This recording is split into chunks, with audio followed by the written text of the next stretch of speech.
Hi there, just like to share with you a couple of minutes talking about coaching for performance.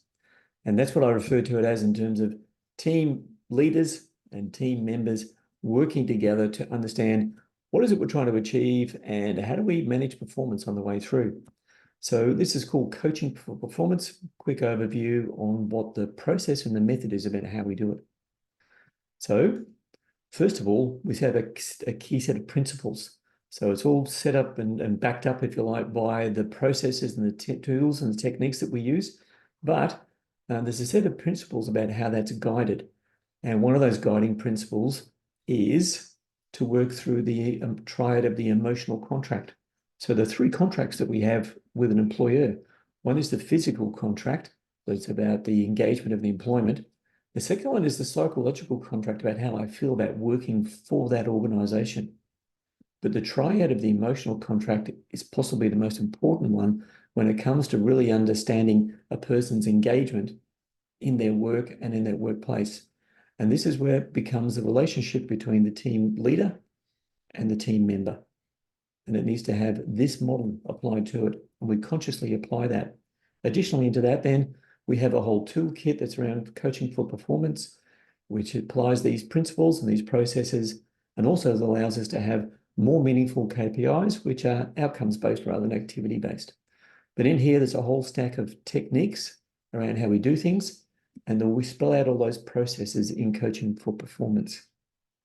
So these are the principles that we use around the relationship between the team leader and the team member. And it's making sure that when we're having these conversations, we're focusing on the issue of the behavior or the situation, not the person. Right? We always must maintain the self-confidence and the self-esteem of the person. If that person is not a good fit in our organization, we still don't destroy their self-esteem. We've got to maintain it. That's our responsibility as one human to the next. So we maintain these constructive relationships. We take the initiative to make things better, and we're always looking at leading by example. And that's the role of the team leader.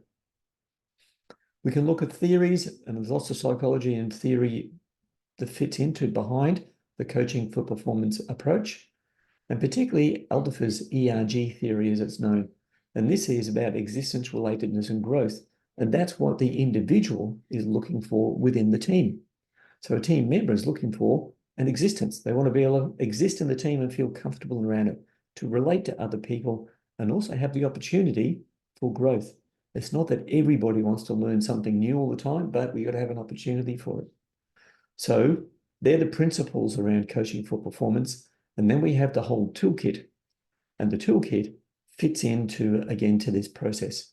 And it's how we hold those regular performance discussions with people. Team leader, team manager.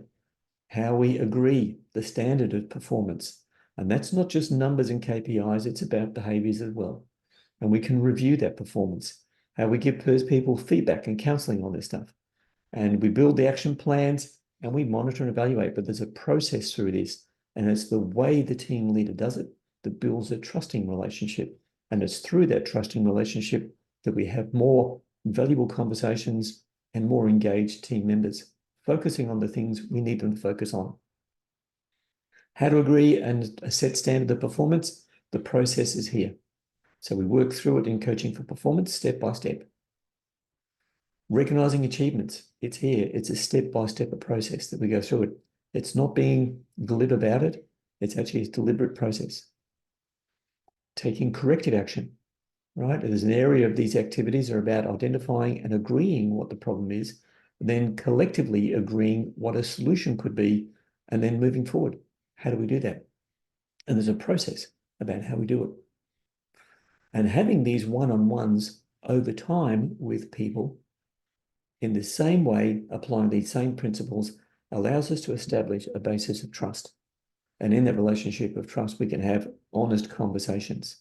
And that's how we build coaching for performance, how we improve performance of teams and individuals within the team through one-on-ones over time, focused on these things. Anyway, that's all what I call coaching for performance.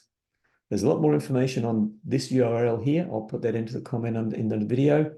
And thanks for watching. I hope this has been of value.